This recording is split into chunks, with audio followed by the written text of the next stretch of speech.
વિદ્યાર્થીઓ અને વાલીઓ ફરી અપડેટ આવી છે કે જે સિંગલ જજે જજમેન્ટ આપ્યું હતું 75 સ્ટુડન્ટને ફરી એક્ઝામ માટે પરીક્ષા માટે કહ્યું હતું, તો એનટીએ જે છે એ 75 સ્ટુડન્ટને પરીક્ષા આપવા માટે તૈયાર નથી. એનટીએ છે તો હાર્ડમાં હાર્ડ પેપર કાઢીને પર 75 સ્ટુડન્ટની પરીક્ષા લઈને મામલો રફે દફે કરીને કાઉન્સેલિંગ ચાલુ કરી શકે છે. પણ આનાથી જોવા મળ્યું કે એનટીએ ફરી અપીલ કરી અને ડબલ જજની બેન્ચ, પહેલે સિંગલ જજ એ ઓર્ડર આપ્યો હતો એક જજે, હવે 2 જજે એ ઓર્ડર પર સ્ટે મૂક્યો છે કે હમણાં તમે કંઈ પણ કાર્યવાહી નહીં કરી શકો, 75 સ્ટુડન્ટની પરીક્ષા ફરી નહીં લઈ શકો જ્યાં સુધી અમે સાંભળી નહીં લઈએ અને આની શું કહે છે સુનવાઈ પૂરી નહીં થઈ જાય. એટલે એનટીએ 75 સ્ટુડન્ટને પરીક્ષા કરાવવા મૂડમાં નથી, એ વાત સમજાઈ ગઈ છે. ને જજ સાહેબે 10 જુલાઈ સુધીનો ટાઈમ આપ્યો છે હિયરિંગનો, નેક્સ્ટ હિયરિંગ 10 જુલાઈ. એટલે આ વસ્તુ એવી છે કે સરકાર જે ઈચ્છે તે જ થાય છે.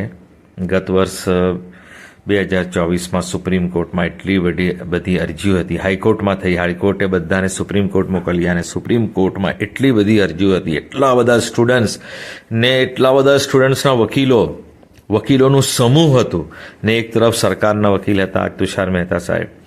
તો વકીલોના સમૂહ એટલા આર્ગ્યુમેન્ટ કરતા હતા અને બધા પેપર લીકના પુરાવા કહેતા હતા કે પેપર લીક જ્યારે થયું છે ત્યારે રી એક્ઝામ થઈ છે, આટલા બધા પુરાવા છે, સીબીઆઈએ ચાર્જશીટ પણ રજૂ કરી હતી ને બધાને પકડ્યા પણ હતા. એટલું બધું હોવા છતાં પણ બધા સ્ટુડન્ટને એવું લાગતું હતું કે ફરી બધાની પરીક્ષા થઈ જશે તો આપણને ન્યાય મળી જશે અને એકચ્યુઅલ સ્કોર આપણો જે છે તે જ આવશે ને જેટલી ચીટિંગ થઈ છે એ બધું બંધ થઈ જશે. પણ જે આપણા ચીફ જસ્ટિસ હતા ચંદ્રચૂડ સાહેબ, પહેલે તો એવું લાગતું હતું કે સ્ટુડન્ટના ફેવરમાં જજમેન્ટ આપી દેશે. એ રીતનો આખી સુપ્રીમ કોર્ટની લાઈવ વિડીયો મેં જોયો હતો, હિયરિંગ જોઈ હતી અને મેં અમારા ગ્રુપમાં, વોટ્સઅપ ગ્રુપમાં આખી સુપ્રીમ કોર્ટ લાઈવની વિડીયો મૂકી દીધી હતી કે જેને જોવું હોય જુએ. અને દિવ્ય ભાસ્કર પણ તેની આખી રિપોર્ટિંગ કરતું હતું કે સુનવાઈ શું થઈ, એના પછી જે બી વાતચીત થઈ એ બધું એ પેપરમાં આપણે ક્લિપમાં એ બધું જણાવતું હતું. એટલે છેલ્લી ઘડીએ પછી ચંદ્રચૂડ સાહેબે રીનીટનું ના પાડી દીધી કે નથી કરવું. પહેલે બધાને એવું લાગ્યું કે રીનીટ થઈ જશે. વકીલોનો સમૂહ હતો, દરેક સ્ટેટના વકીલ, એટલા બધા સ્ટુડન્ટ, તે છતાં પણ તુષાર મહેતા સાહેબે નહીં કરવા દીધી અને ચંદ્રચૂડ સાહેબે પણ એનટીએના પક્ષમાં જજમેન્ટ આપી દીધું. એટલે આ ગયા વર્ષે આ જોયું છે ને આ 75 સ્ટુડન્ટની પરીક્ષા લઈ લેતે તો આ મામલો રફે દફે થઈ જતે. પણ આ 75 સ્ટુડન્ટની પરીક્ષા લેવા ના પાડી દીધી છે અને ફરી 2 જજની બેન્ચને કહી દીધું કે હવે સ્ટે મૂકો, એટલે એમને સ્ટે મૂકી દીધો. હવે અહીંયાથી થઈ જશે તો ઠીક છે, નહીં તો આ શું કરશે, આ સુપ્રીમ કોર્ટમાં લઈ જશે ને ત્યાંથી પોતાની વાત મનાવી લે છે. એટલી વસ્તુ મેં જોઈ છે, મારો અનુભવ મેં જોયો છે કે જે સરકાર જ્યાં હોય છે ને એનો પ્રભુત્વ, એનો પ્રભાવ ત્યાંના જ્યુડિશિયરી સિસ્ટમ પર હોય છે. કેન્દ્ર સરકાર જ્યાં છે તો કેન્દ્ર સરકાર જેની છે એનો જ્યુડિશિયરી પર પ્રભાવ આપણે હોય છે સરકારનો. એ જ રીતે એમપીમાં પણ જે સરકાર છે એનો પ્રભાવ જ્યુડિશિયરી સિસ્ટમ પર હોય છે.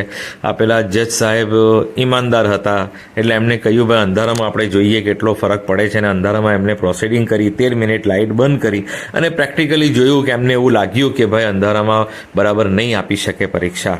એટલે એમણે કહ્યું કે 75 સ્ટુડન્ટની આપી દો, અને એનટીએ પણ 75 સ્ટુડન્ટની આપી દે, પરીક્ષા લઈ અને હાર્ડ પેપર કાઢે તો કોઈ ક્વોલિફાઈ, કેટલા સ્ટુડન્ટ તો ક્વોલિફાઈ પણ નહીં થશે અને 686ના ઉપર તો કોઈ જવાનું જ નથી.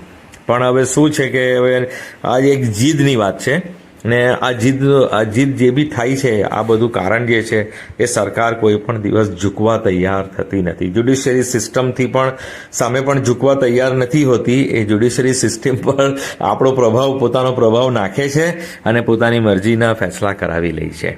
એટલે આ વાસ્તવિકતા છે, એ તમે બધા જ જોઈ શકો છો અને જાણો છો. આપણે આ નીટ અને કાઉન્સેલિંગની જ વાત કરું છું, બીજી બધી વાતો નથી કરતો. ગયા વર્ષે જે આખી સુપ્રીમ કોર્ટની પ્રોસિડિંગ મેં જોઈ હતી લાઈવ સુપ્રીમ કોર્ટના વિડીયો પર, અને હમણાં પણ તમે જોઈ શકો છો. અને એનો મતલબ એમ થયો કે એનટીએ 75 સ્ટુડન્ટની પરીક્ષા લેવાની નથી. એ ગમે ત્યાં સુપ્રીમ કોર્ટ સુધી બી જશે અને પરીક્ષા તો નહીં જ લેશે એવું આના પરથી ખ્યાલ આવી ગયો છે. પણ આ બધું જે પણ થયું, ગત વર્ષ થયું કે આ વર્ષ થયું, બધી એનટીએની બેજવાબદારી. એનટીએ એને આ પરીક્ષાને યોગ્ય રીતે કરી જ નથી શકતું. ગયા વર્ષે પણ ટાઈમ લેપ્સિસના અને પેલા જે પેપર બીજા આપી દીધા, ભલતા આપી દીધા, પછી સુધાર્યા અને આને તેને એટલી બધી પ્રોબ્લેમ થઈ કે આ સરકારની જ ભૂલ છે કે સરકાર આટલા બધા સેન્ટર પર પરીક્ષા બરાબર યોજી નથી શકતી. આ વર્ષે પણ આ જે સેન્ટર હતા, એક વીજળી 3 કલાક માટે એક જનરેટરની વ્યવસ્થા નથી કરી શકતી કે ભાઈ દરેક સ્ટેટમાં કોઈને કોઈ જગ્યાએ ફોલ્ટ થઈ જાય, કંઈ ને કંઈ પ્રોબ્લેમ થઈ જાય તો ભાઈ લાઇટ તો જવાની હોય.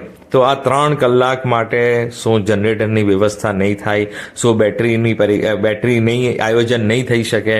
હા, આ આટલું સરકાર કે એનટીએ નથી કરી શકતી. તો આ બધું જે પણ કંઈ થાય છે આ એનટીએની ભૂલોના કારણે થાય છે. હમણાં પણ આ જે કેસ ચાલે છે, એનટીએ વિડીયો જે એ લોકો કહે છે ને કે અમે વિડીયો ઉતારીએ છીએ, એ વિડીયો કોર્ટમાં પ્રૂફ નથી કરી શકી. આ પાવર જે ગયું હતું, ફેલર હતું અને સ્ટુડન્ટને કઈ સ્થિતિમાં પરીક્ષા આપી એ તો વિડીયોમાં હોય જ ને. બધાની વિડીયોગ્રાફી કરતા હોય દરેક સેન્ટરની કે ચીટિંગ નહીં થાય એના માટે કરતા હોય, પણ આ વિડીયો પણ એનટીએ કોર્ટની સામે રજૂ નથી કરી શકી. એટલે આ જે પણ કંઈ થાય છે, ગયા વર્ષે પણ જે કંઈ થયું, આ વર્ષે પણ આ જે કંઈ થઈ રહ્યું છે એ બધી એનટીએની ભૂલ છે કે 3 કલાક માટે એક જનરેટરની વ્યવસ્થા નહીં કરી શકે, એક બેટરીનો બેકઅપની વ્યવસ્થા નહીં કરી શકે, તો પછી એક્ઝામનું પછી પોતાના માથે લેવાની જવાબદારી શા માટે લઈ છે? હા, દરેક સ્ટેટને જ સોંપી દેવું જોઈએ. તમે તમારા હિસાબે લઈ લો પરીક્ષા ને બધાને એડમિશન આપી દો તમારા હિસાબે. એઆઈપીએમટીની થતી હતી પહેલે કે ઓલ ઇન્ડિયા લેવલની, એની જુદી જ થતી હતી. એટલે દરેક સ્ટેટની જુદી થતી હતી. જેવી રીતે આપણી ત્યાં ગુજકેટની થાય છે એ પ્રમાણે થતી હતી ને ઓલ ઇન્ડિયા લેવલની 15% માટે જુદી થતી હતી. તો એટલું બધું ટેન્શન નહીં આવતું હતું. એના સેન્ટર પણ ઓછા હતા. સ્ટેટમાં એક જ સેન્ટર આવતું હતું. પણ આ બધા જેટલા સેન્ટર વધારે છે એટલું આ કરી નથી શકતી ને ઓલ ઇન્ડિયા લેવલ પર આ બધું કરવા જઈ છે એના પ્રોબ્લેમ આવે છે. અને ઘણા એવા સ્ટેટ હોય કે જ્યાં બેકઅપ ના હોય તો લાઇટની વ્યવસ્થા આવે. બીજી જગ્યાએ બધાએ બેકઅપની વ્યવસ્થા કરી હશે. આ ઇન્દોર એમપી વાળાએ નહીં કરી હશે તો જ આવું થયું ને. કેમ કે ઘણા બધા સ્ટેટમાં એવું થાય કે પાવર ફેલર થાય, ચાલો કોઈ બેકઅપ કામ કેમ નહીં કર્યું? એટલે આ બધી ભૂલો જે છે સરકારની છે, પણ સરકાર છે ને એ ઝૂકવા માંગતી નથી અને આ જે પણ પ્રોબ્લેમ થાય છે એને સોર્ટ આઉટ કરવા માંગતી નથી. એક 3 કલાક માટે બેકઅપ નહીં લઈ શકે. તમે વિચારો તો પછી શું આટલા બધા પૈસા લે છે બધા પાસે. રજીસ્ટ્રેશનની ફીસ કરોડો રૂપિયા આવે છે. એવું પણ નથી કે આ એનટીએ ગરીબ છે. એનટીએ પાસે કરોડો રૂપિયા એક્ઝામ ફીસના, રજીસ્ટ્રેશનના, એપ્લિકેશનના ને બધા આવી જાય છે. પણ તે છતાં પણ આવું બધું થાય છે. હવે આનો મતલબ એમ થયો કે કાઉન્સેલિંગ આપણી ડિલે થઈ શકે અને 10 જુલાઈ પછી શું થાય ખબર નહીં. પણ એનટીએ જે છે અહીંયાથી પછી અહીંયા જો એને નહીં થશે, આ એક્ઝામ કેન્સલ નહીં થશે, તે સુપ્રીમ કોર્ટ જશે ને સુપ્રીમ કોર્ટથી એક્ઝામ કેન્સલ કરાવી દેશે.